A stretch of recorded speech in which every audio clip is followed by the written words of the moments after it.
Hello. Hello everyone, how you doing? Oh, it gives me a great pleasure to be back. Really does actually, it's been ages. And I've been looking forward to doing this video for a long time. Well, good few weeks now.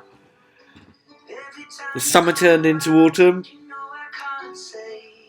Started to look forward to the new Now album. Traditionally comes out in November. This year was no different. So I make it the 38th year of Now history now. The first one, Now 1, came out 38 years ago. Blimey. Here we are with Now 110. The series continues. Most of my videos, looking at the whole series, were done over lockdown. So it was sort of simultaneously a kind of historic slice of music with also the kind of history of actually doing it, of time in lockdown. We're well out of lockdown in the UK at least. I wish I could say the same in all the other countries. Life goes on. Everyone's open again. Shops are open. Clubs are open. Pubs are open. Gigs are happening. So how's the music of late 2021 looking? Well, the first thing I'll say about this volume is that it's really long. There's 49 songs on it. Bearing in mind that the ones from the 80s only had 30 songs. It's almost pretty much 1.5 80s volumes in one. So there's way more music to go around than ever before. Is it any good? That's the question. Will any of these songs go on to become lasting classics? Are any of them dated already by the time the albums even come out?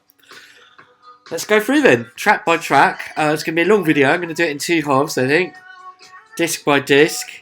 And then seamlessly edit it all together so you just get one video. We'll kick things off with a song that's had an already incredible 233 million views. Now, I've been doing a viewing stats throughout these videos, but predicated on the idea that those views are over years. So a song from the 80s might have had views over, well, probably about 10, 15 years of YouTube. These ones, when you bear in mind, this song was only premiered on the 25th of June, which is like, 4 months ago now, 5 months, and it's already had 250 million. There's an awful lot of people who are into Ed Sheeran. They really are. Why? What is it about him that people like? Well, I'll say this song's a good song, and it goes some way to answering the question. Now, it sounds a bit like September. In fact, it sounds a lot like September and Cry For You. Do you remember that? From about 2009, 2008, 2008. Well, that also sounded like Super Mode and Tell Me Why, and that was a rip-off of Bronski Beat's Small Town Boy. So, essentially, this song goes way back to Bronski Beat and Small Town Boy, certainly in the music. It's evolved, and it's not exactly that, but that's definitely its lineage. And the lyrics, yeah, good. It's good vocal melody, it's well sung. It really does go some way to explaining why it's so popular. Yeah, there's nothing like really special about it or anything, but it's just really well done. It's a good song, it's well sung, it's kind of instantly catchy. I can totally see the appeal. Now, I was at Five Guys in York the other day, the York designer outlet, and I saw this picture of Ed Sheeran stuffing his face with burgers. So yeah, Ed, your secret side is out. You're not just a pop star, you're a fast food connoisseur as well. Bad habits indeed. They make you fat. Right, okay, now, who's one of the biggest pop acts of 2021, would you say then?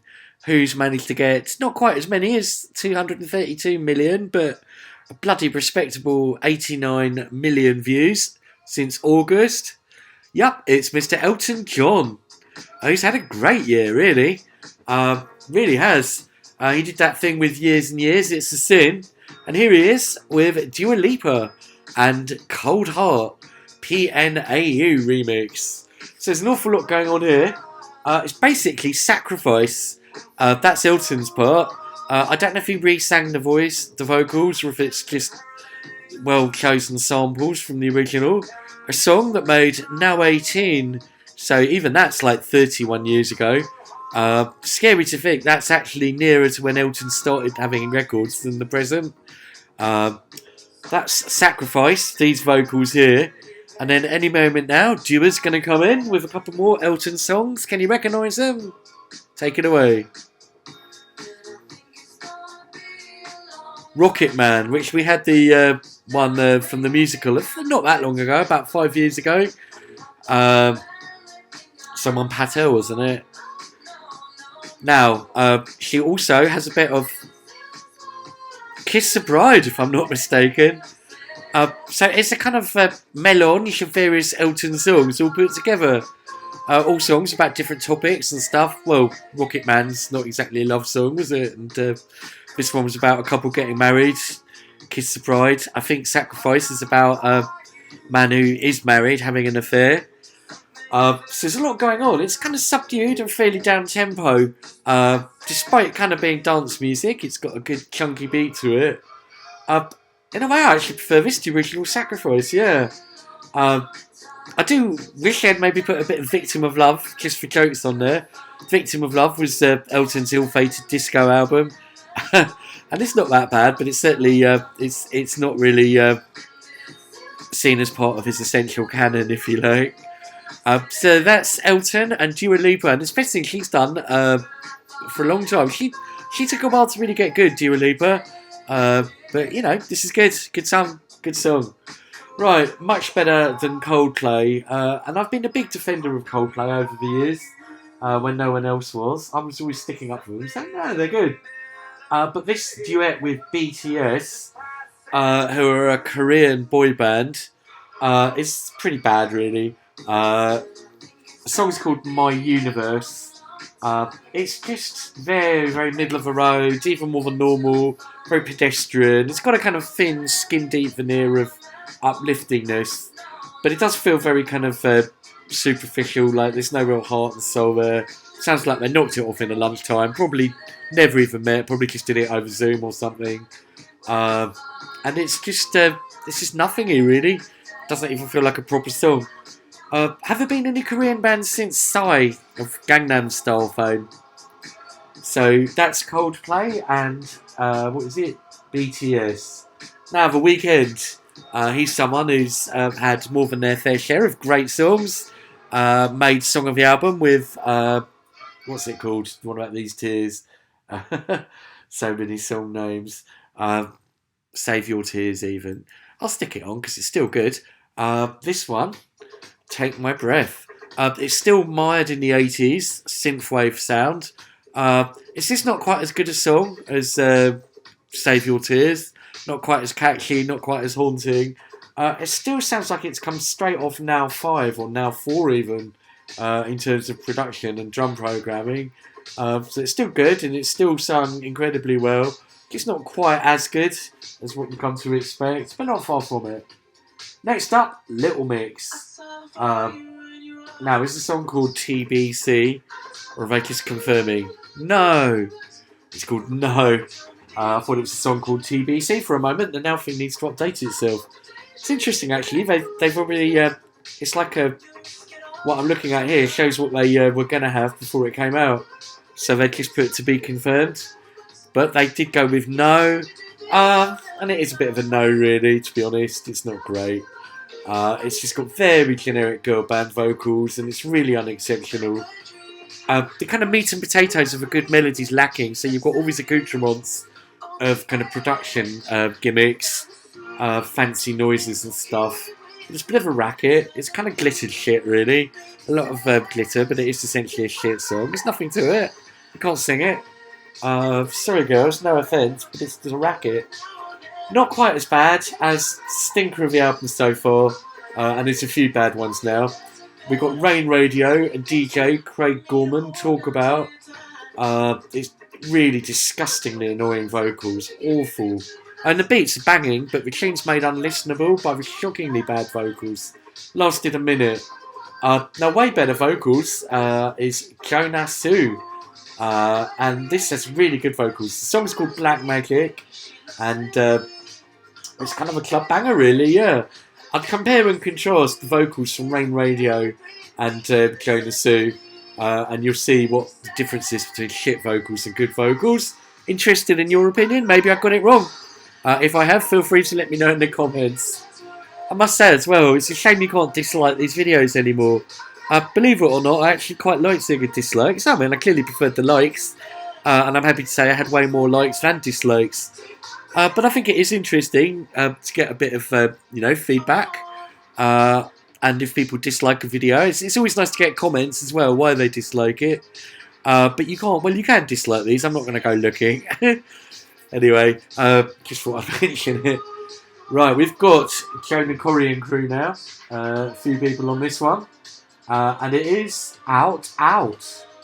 That's Jonah Corey and Jax Jones featuring Charlie XCX and Sawiti. Some no strangers to worst song of the album in that group of people. It's not that bad. It's not as bad as the Rain Radio, but it's not as good as Jonasy.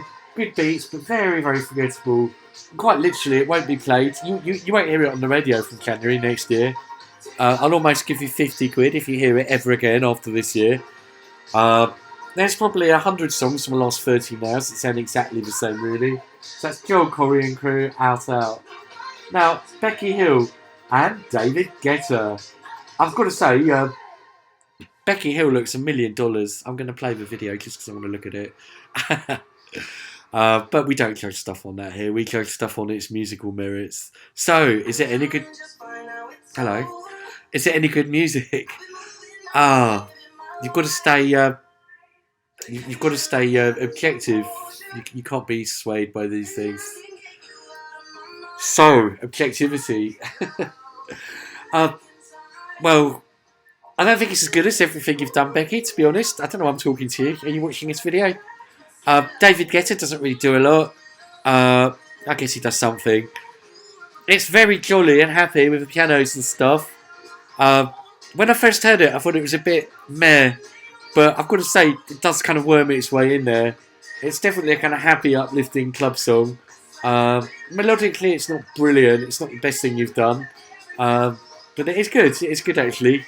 And I really like you, Becky Hill, or her, if she's not watching. Great pop star. Great piece of sort of uplift in this difficult world we live in. Yeah. Okay, now, another great singer. One of the best singers of 2021, really, against all odds. In terms of output, quality and variety of songs, it's Olivia Rodrigo and Traitor. I love the haunting organ intro on this one. Her voice stops a few feet short of being annoying, which is actually really good. And like a lot of the Olivia Rodrigo stuff, it does sound like it's based on some real dramas. It all sounds very authentic. To be honest, it's actually a really, really good song, and it's probably one of the best so far. I think her songs are special and unique, and they're all different from each other. They're not cookie cutter, and she's light years ahead of some of the people on here who were sort of stuck in the 20s, 2010s, or even 20noughties. So Olivia Rodrigo, definitely one of the best talents of the year, and that's Traitor. Compare and contrast with Billie Eilish. Happier than ever, she says, but you wouldn't know from listening. It's nowhere near as likeable as Olivia somehow. It's kind of a poor man's Olivia Rodrigo. It's superficially similar, but immediately it's like you hear Olivia's voice is in sort of multi-colour, and by comparison, Billie Eilish's voice sounds kind of monochrome and kind of colourless. It takes ages and ages to get going, and I was pretty much going to turn it off when it finally kicked in. Finally. But it took 2 minutes to get there, and I'd pretty much given up. I guess that is dynamic, and it does mean that the song's different at the end of it to how it is at the start. That was lovely, video-wise anyway, and the song was okay. That was Becky Hill, and Remember. Yeah, Billie Eilish, it's not fun like that one, and it's, I don't know. It's okay though, it's not bad, it's just kind of frustrating. Her stuff's really frustrating. I'm begging her to do something different. And it's also got some bad language. It's just kind of like, nah, sorry. So that's Billie Eilish, Happier Than Ever. Could have been good. Almost was good. And when the ending comes, it's kind of okay. It's kind of too little too late. Right, Begging, Maneskin. A song that's been no stranger to these nows. I think it was Madcon who first brought it to the Now fold. And it's a Frankie Valli and the Four Seasons song, one of my favourite bands of all time. Absolutely. He's still playing. He's playing in Scarborough. He's like 86 or something. I'm sure he'll be doing this one.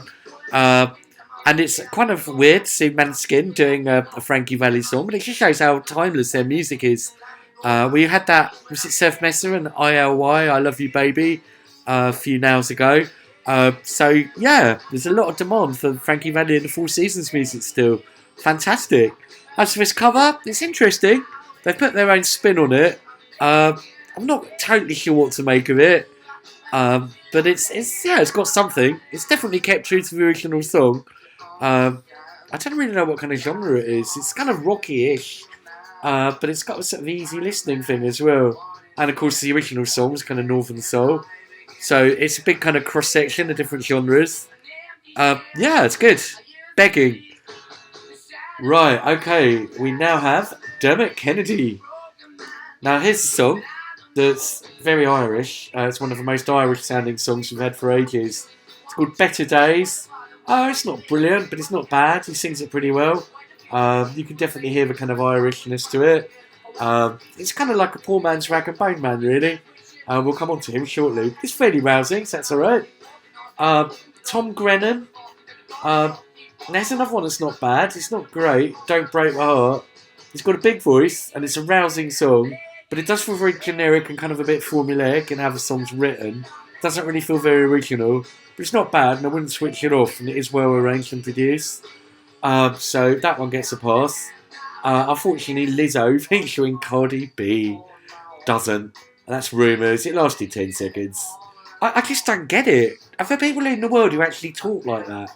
Is that the sort of words people use and the kind of language and the style and the accent? It's just so nothing like anyone we've ever met at work or anything or at home up here in West Yorkshire. It's just a different world, really, and it's a world that I believe only really probably exists. It's like a social construct entirely invented for the benefit of the record industry to sell records. It's literally like a record-selling persona, and it does work. People buy records with that kind of personality on it, but it's got nothing to say outside the confines of the record, if you like. It's got nothing to say at home with you, nothing to say about your life. It really hasn't. That's Rumours, Lizzo. It's just sort of totally artificial, really, and bogus. Doja Cat wasn't much better. This one lasted 20 seconds. I'm just not interested. Really not interested in anything you've got to say, Doja. Sorry. Or even indeed Mabel, Let Them Go, another one. No relevance, no interest. Beats are okay, but the voice is just useless. Now, this is real music, and it's fun. And the first thing you see was when you stick on the videos that people are smiling. Everyone's having fun. Everyone's sort of jamming in the sunshine. And all this stuff like Doja Cat and Lizzo, it's got no humour. It's boring. It's got no personality. It's got no spark, if you like. It's dull. This is fun. This is Bruno Mars, who's had a great year musically and a really good talent. If you don't know, check out Anderson .Paak with Silk Sonic and Skate. We're right back to the 70s again, but it's still kind of modern sounding as well. This is a real sound of 2021, 70s inspired neo-soul, back to real instruments and stuff, back to a real groove, just musicians jamming together, less obviously computerised. And it's a lovely summery song. Definitely a candidate for best on the album. Yeah, really, really good. Yeah, it's great. That's Bruno and Anderson and Silk Sonic. Now, next up, we have Rilton and Ray and I Don't Want You. Well, going back to unpleasant vocals again, she sings through her nose and she makes some really unhealthy sounds. It sounds like she's writhing around on the floor after a bad night on the curry. It really does. I do like the line about driving down the fast lane of the M25, but to be honest, you're more likely to run over a Insulate Britain protester these days if you can get to fast speeds on the M25. If you're not dawdling at 20 miles an hour somewhere around Chertsey. So it's not totally devoid of substance, but it's not great vocally. Although the music was alright, yeah. Okay, it's Sigala and the old Moko Rita Ora. Well, I've had a weekend on the Anywhere. I've been watching Anywhere over and over again, singing along, even trying to do my own version of it. It's such a good song. Definitely one of the best pop songs of the 2010s. That's Anywhere. But You for me is Drivel. What happened with Rita Ora? Did she take like DMT or something? And in the 1 hour that she was up, come up with like Anywhere before coming back down to blandness? How could someone who's so bland and who's made so many bland songs just suddenly like do something amazingly, brilliantly good and then go back to being shit again? It's really weird. Maybe people will study it in years to come. The rise and fall of Rita Ora. Definitely You for me is nowhere near as good. I mean, she has got a nice voice on it, but it's not got a proper song. It's got no melody. Anywhere had a melody.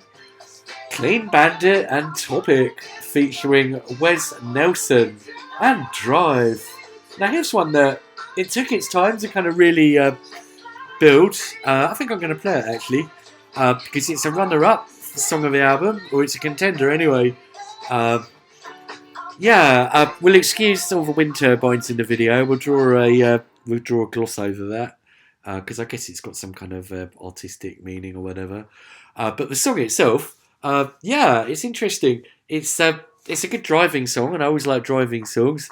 And it's just got a nice vibe to it. It's getting more kind of sort of house, deep house with a kind of R&B vocal on it. I just noticed none of the wind turbines in the video are actually going round. Is it a dead wind farm? And is that part of what he's talking about? Or am I just being a wind obsessive? Anyway, it's a good song. It's a good song actually, yeah, and it's well sung. And although it starts kind of fairly electronic, by the end of it, you've got these proper kind of strings coming in again. So it's kind of a Missy link between Becky Hill and Bruno Mars. Good song. Nice one. Another contender now, a man who's always a contender. He literally just has to open his mouth and I'm going to be paying attention. It's Rag and Bone Man and Alone. Another guy who's had a great 2021. One of the best singers around. A lot of people love that guy. His music's really emotional. It's really touching. It's really true and honest. And Alone is just as good as anything. Starts fairly slow. Doesn't take long to kind of build in and get a big band sound. I'd love to be in Rag and Bone Man's band. If you need a keyboard player, dude, hit me up. And I'll be going down to near Uckfield this weekend, where he's from. I'll be going down to neighbouring Heathfield. So maybe we should meet halfway at, Waldron or Framfield. There you go. That's a joke that only people who live in Uckfield will get. Right, talking of great singers, Sam Smith, yet again, someone who's had one of the best runs. I think I probably just prefer Rag and Bone Man, but Sam Smith's not far. You can't say it's worse. I think Rag and Bone Man's ever so slightly more my style, but Sam Smith's definitely up there. We're talking like 95% versus 94% quality. It's a bit drippy, this one. You Will Be Found, but it's not too drippy, and it kind of works because the melody and lyrics are good and nice and compassionate, and it's genuinely uplifting and supportive. It's one of those songs if someone's having a bit of a bad time, it's empowering for them. It's way better than Mabel anyway. Good stuff. And finally, on actually pretty good side, there's only been about 3 or 4 Duff songs on here, and they've all been in the middle. It's someone who goes way back to the 60s. Even more years making hits than Elton John. Now, before we get it stacked up, let me tell you, it's Diana Ross. What's her connection with Now One? See if you can work that out. What connects Diana Ross to the very first Now? It's You Can't Hurry Love, which was the first ever song on side 1, as covered by Phil Collins on the first ever Now.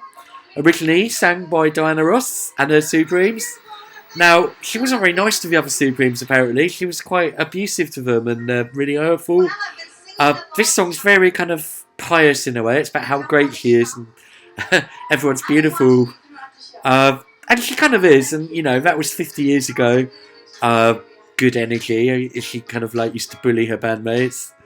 I hope she matured, and I hope Karma maybe taught her that's not a very good thing to do. And I'm not dissing them Super Eves musically because they're brilliant. And I'm not dissing Diana Ross either because she's been great. Love Hangover's one of my favourite songs of all time. This is kind of drippy, but it's kind of a nice career retrospective. I'm not sure about these bits, the sort of talking stuff.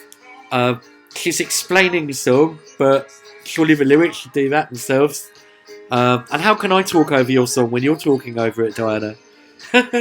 But it's nice. It's got a kind of Motown-y chord pattern. Yeah, nice to have real brass and stuff. So we've had a good few songs so far that have had real 70s kind of throwbacks, yet done in a kind of modern, style.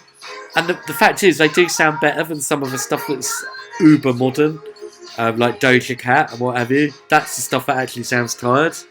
So 26 minutes. We've only done side 1. We'll come back shortly with side 2. Thank you. So it's really kind of special that kind of career that the music. It is indeed, Diana. They remember it. Side 2 now. I'll start with the Kid Laroi and Justin Bieber. It's two of us trying to have a conversation here in tandem. The Kid Laroi and Justin Bieber, Stay, all capitals. We had a lot of songs that had all lowercase. Now we're having a lot of songs that have all capitals. Stay. Blimey. Don't tell anyone, but it's actually not that bad. Justin Bieber can be utterly atrocious, and then every now and then he surprises the world by doing something good. Maybe the Kid Laroi helps here. It's a very well produced, very good upbeat 80s sort of sounding song. If stuff's not sounding 70s on here, it's sounding 80s or even 90s. 3 different distinct sort of threads going on. You've got your 70s disco, your 80s synth pop, and your 90s piano house, and they're all kind of converging on this now. This is, it's 80s sounding really, and you can't realistically fault it, no matter how you don't want to like it. Now, here's a real surprise. It's Lil Nas X, and That's What I Want. Another one that's all in capitals for some reason. This is really different to the last things he's been doing. It's another one that's sort of 80s, sort of, but not really. It's almost a bit like Outkast and Hey Ya, with a kind of almost Police style that we'll be talking about Sting shortly, and I'll be talking about his influence. It even makes it here, not quite this bit, but I think when you get to the chorus, you'll hear something that sounds a bit Police-like. It's very different to Lil Nas X's other stuff. It's almost nothing to do with hip-hop, other than, like I say, that weird Outkast-y sort of thing. He does a bit of rhyming in the second verse. It's basically pure pop. It's certainly different. Not what you'd expect. Yeah, I think this bit sounds a bit Police-y. Anyway, follow this one up with Jessie Nelson and Nicki Minaj and Boys. Now, we all know in real life, if we've got any kind of emotional intelligence, that if you only go for bad boys, you're asking for a failed relationship. Equally, you don't want the kind of fake nice guys, I suppose. But you want good men with good masculine values, I think, if you want a lasting marriage, ladies. So, Bad Boys. Now, it's not the first pop song to talk about bad boys, and in fact, one of my favourite songs of all time, Miami Sound Machine. Boys will be boys, bad boy, bad boy. So it's kind of a trope. Donna Summer did it as well. Or was that Bad Girls? So maybe it cuts both ways. Anyway, as for the song, it's actually a really good song. It's kind of 50% annoying, but 50% great. It's kind of dancehall-y, I suppose. It's got a good rhythm. And I can see it being very, very popular in the clubs. So that's Jessie Nelson and Nicki Minaj, Boys. Right, now we've got something from Nigeria. It's CK, and excuse pronunciation, Love Nwan Titi Titi, which sounds a bit like something from Carry On Up a Khyber or something.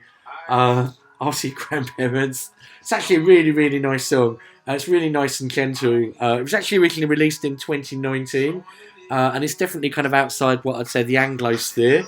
And it's unpretentious, and it's unadorned. What you hear is what you get. No frills, and it's just really nice. At CK Love Noantiti.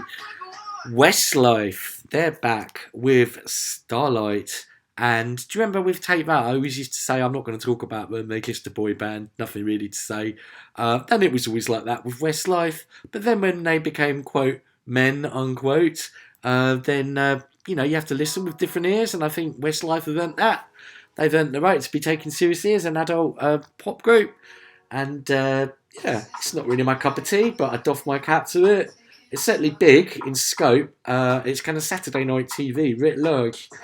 Another boy bandy one from The Wanted and Rule the World.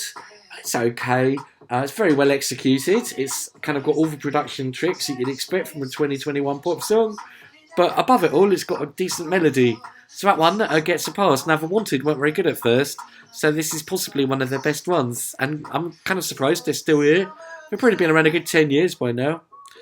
Someone else who's never really troubled my my personal home playlist, if you like, is Shawn Mendes, who's also been around a good old while. Here he is with Taney, and an actual contender for Song of the Album, and I'm almost tempted to put it up there because he's not really done anything that I've really, really liked yet. This is great on a number of levels, mainly the beat. It's a really, really good beat. It's really different. A round of applause to the drum programmer here. It's a sort of popping beat, and it's got this kind of strange distorted guitar riff. There's not a great deal going on, but there's enough. It also has the same chord pattern as Save Your Tears by The Weeknd, which, if you remember when it came out, I said had the same chord pattern as Shakin' Stevens. Breaking Up Your Heart, Breaking Up My Heart. So maybe Shakin' Stevens is the kind of uncrowned king of 2021 pop. People are going back to old Shaky songs for inspiration. And, you know, if Elton and Diana can come back, maybe it's time for Shakin' Stevens revival. I'll be front of the queue. Woo! Yeah, this is like a genuinely innovative song, and it kind of still adheres to the rules of pop. So, nice one, Shawn. Good stuff. And Taney. Right, not so good. Anne-Marie and Little Mix. I never really liked Anne-Marie's stuff. It's kind of got a similar clip-clopping rhythm to this, but it's got a more electronic, pumped-up sound. She sounds very entitled, and she's got a very monotonic, tuneless voice. I can't really see many males listening to that one. I don't like to bring gender into it, but it's very much for ladies, I would have thought. That's Anne-Marie and Little Mix. Kiss My Uh-oh. Yeah, if I was a 15-year-old girl, I'd probably like it. I don't think they're bothered by my opinion, but I am allowed to give one. You know, it's a review of a Now album. I've been doing these, well, not been doing them for 38 years, but I've covered 38 years of music. We're allowed to say which are the best and worst songs in that 38 years, aren't we? And I don't think you'll find Anne-Marie and Little Mix at the upper echelons of that list. Now, Tones and I Fly Away. That's one that I kind of see as a missed opportunity. It could have been good. There's some really good elements in it, but it just doesn't really kind of stack up. It's not very cohesive. Probably the biggest letdown is the voice. Really not feeling a voice on that one. And as a result, it makes the rest of it kind of hard to listen to. But if you scrape that away, there's something kind of, it could have been good in there. There's some nice pianos and some nice chords. And it kind of feels, yeah, like a missed opportunity to make a really, really good song. And it's not that, but it could have been. That's a shame. Now, this one is David Guetta and Mr. Jam and John Newman. Certainly Guetta and John Newman have been no strangers to these. Mr. Jam, is he? It's If You Really Love Me, How Will I Know? Yes, that is the Whitney Houston How Will I Know from the 80s. Kind of repurposed, along with some original stuff from John Newman. So there's a lot of elements in here. It's well sung. It's got some pumping organs and pianos and stuff in it. It's not particularly well original. And it does sound musically like a fair few songs on this now. But it's well done. You can sing along. So good stuff indeed. Now, I won't watch the video because I'll be rendered speechless probably. It's Becky Hill again and Topic. My heart goes la-di-da. So does mine, Becky. You've really got through to me on this one, haven't you? I've got taste, that's why. I like good people. And Becky, you're great. She's great. It's another club banger. She looks great. She sounds great. She makes great tunes. And she seems like a really nice person. What's not to love? I make no apologies. Massive fan of Becky Hill. Really am. I'm also a fan, slightly differently, of Digger D. And is it RD? Wasted? It's the first kind of grimy one on here, I think. And it's nice, actually. It's a different kind of paradigm. It's not that original, I would say. It uses the Heartbroken rhythm from T2 back in the bassline house days. That made her now, early 70s, maybe late 60s. And he's got a good flow, and it's enjoyable to listen to. So it's a good update. That's Digger and crew with Heartbroken. Now another one built around the rhymes, Central C and Obsessed With You. I don't really like his flow as much as I like Digger's. Compare and contrast, let me know what you think. I definitely prefer Digger's flow, but I think it's got some really good inventive beats and production. It's got some great vocal chops in it, so there's way more good than bad about it. That's Central C, Obsessed With You. Okay, Mimi, Webb, sorry Mimi, I'm sorry, dumb love. Shit on a stick, I can't listen to her voice. It lasted seconds. I don't really like Clinton Kane's way of singing. I guess I'm in love. Caps, mate, it's shouting. A bit like you're singing. And if you guess you're in love, that's not really a shouty thing. It's kind of a, might be in love. It's kind of faded text, small font. It's not really my style of singing, but I'll say it, what I'll give credit for is it's real and it's soulful. It's just kind of a bit simpering. Now Liam Payne goes disco with Sunshine from the motion picture Ron's Gone Wrong. And it's definitely the disco season, and it seems there's enough people doing it. It's not brilliant, it's not bad, it's very professional. It's kind of what I'd call corporate disco as opposed to kind of funky disco. It's kind of semi-funky. It's all very slick. I can't really hate on it. I just think it could have a bit more oomph maybe. Now, I'm broadcasting to you from the fair city of Leeds. Despite my Sussex accent, I'm from way down south. Relocated up here about 10 years ago and absolutely love it up here in God's County of Yorkshire. Up here on Friday night, I know people who went, not me, but I have some friends who went to see Steps. And apparently it was a great show, although Faye didn't make it. She apparently had a COVID, so she's probably still ill or just recovering. All the best to you, Faye. Everyone else, the show went on, as you'd expect from some professionals like Steps.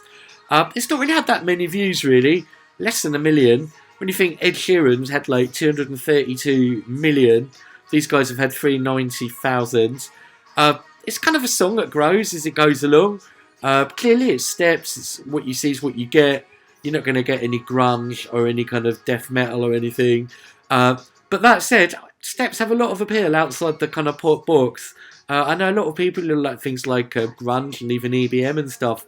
And goths even have got a soft spot for Steps. So they're kind of something of an institution. It's always good to have them around. I think you're not human if you don't get why Steps are popular. They are a kind of perfect pop group, really. So good to have them. Now, talking of people who make perfect pop, highly received outside the normal kind of pop market, if you like, Kylie. And it's also notable that Kylie and Steps, they both kind of came from the Pete Waterman school, really, or Stock Aitken Waterman in Kylie's case. So whatever people think of Stock Aitken Waterman or Pete Waterman, there's two lasting stars that they discovered, Steps and Kylie. Now this one features Years and Years, so it's definitely up there. It's probably a contender for gayest song on the album. Never an insult when I say that, just a description. It really is uber camp. But the other weird thing about that one is, like a lot of Kylie's stuff, it kind of sounds frustratingly familiar. You're like, I'm sure that's based on an old song. And then in this one, I kind of twigged what old song it was. It's A Second to Midnight, and it's actually kind of reminiscent, very unlikely, the Psychedelic Furs, Love Your Way. Compare and contrast. Kylie Minogue and Years and Years, A Second to Midnight, Psychedelic Furs, Love Your Way. You would not expect it to sound like that, but it does. Should we stick it on? Yeah, why not? That's Steps and Take Me for a Ride, and all the best to Faye. I hope she's getting better. Here is Kylie and Years, Love Your Way, it sounds to me like, with a bit of Caribbean Queen. I didn't notice that before. Good production. They go back to these songs and they just kind of make their stuff different enough that you can get away with it, but familiar enough that you kind of get where they're coming from. So yeah, Caribbean Queen meets Love Your Way. Right, Sigrid keeps up the 80s revival with Burning Bridges. Sadly, it's not the Status Quo song. I was really hoping it would be. I'd love to hear someone try that. But it does sound big, an 80s synthpop again. The song's just not all that. It's not got a great melody, but the production and vocals are good. It'd be nice to have Sigrid singing a really good song with a really good melody. She needs that Rita Ora moment, like anywhere. Just a song that's like transcendental. Okay, next up we've got Navos and Harley. Love your way. Anyway, Navos and Harley, You and I. It's okay. It's more kind of Becky Hill sound alike, but not as good. Becky Hill without the Becky Hill. It's alright. Next up, another one, another kind of housey piano house one. Nathan Dorr and Harley. And T. Mathias. We had Navos and Harley, You and I. Nathan Dorr and T. Mathias, Goodbye. It's okay. Now, another really good one. A late entry here. It's Sam Fender and 17 Going Under. Yeah, it seems a bit dodgy, that song name. I don't think it means under 17. I'll look into the lyrics because I don't want to praise it and then have to take it back. By the way, what's all this about Machine Gun Kelly while we're on the topic? I bigged up Bad Things. I went on and on about how good it was. But then I started Sam's kind of going off his bits and liking the Camila Cabello stuff. Now I've heard bad things about Machine Gun Kelly and it's kind of awkward if it's true. And I was saying how good that song was. Oh well, I did judge it on its musical merits. Now, where were we? Yes, Sam Fender, 17 Going Under. Yeah, it's kind of up-tempo soft rocker, very well sung, and it's got a good arrangement. Should we stick a bit of it on? So there was Kylie and Years for Years, Years and Years, and A Second to Midnight. Here's Sam Fender and 17 Going Under. And although it sounds really American, the video's uber British. That looks like it's in South Yorkshire or somewhere. So this is 17 Going Under. Next up, we've got The Script, another big and rousing song, maybe not particularly strong one. I Want It All, which I'm sure was a Queen song title. It's not as good. It's The Script. Yeah, it's alright. It just feels a bit dull somehow. And finally, for this album, we end with a couple of throwbacks to the very early days. I think both count as 70s. I think Sting was first around in 79, 78 maybe, with the Police. So we call him 70s. That's Sting and If It's Love. It's very drippy. It's very middle of the road. It's kind of nice, but it kind of sounds like a bank advert, especially with the kind of chirpy singing at the end. It's kind of alright. He's certainly made his influence felt, even as far as Lil Nas X. Just in terms of vocal delivery and musical tropes. There's been a lot of times over the last, say, 20, 30 nows where I've mentioned something that sounds like The Police or Sting. Check them out. So here's The Real McCoy. And I think it's his own last now appearance since... I was trying to work it out. Has he been on one since This Cowboy Song? Back on Now 31? I don't think so. Anyway, that's Sting. And then even more kind of weird, but kind of not weird when you look at the rest of this album. Throwback, and the fact that ABBA are number one, and I'm sure they'll make the next now. Kind of surprised they're not on this one. It's Rod Stewart, and One More Time. Now, the amazing thing about this song is I've never in my life been a big Rod Stewart fan. I always found his kind of really famous 70s stuff really naff. His 80s stuff was kind of okay. And his 90s stuff had its moments, so I kind of liked him as a person. Musically, I've never really been a Rod Stewart fan. But this, I've got to say, One More Time, I really enjoyed. I really have. And I'll play it on to play us out, and we can go through this album. It's actually been a really, really good album. I've really enjoyed it.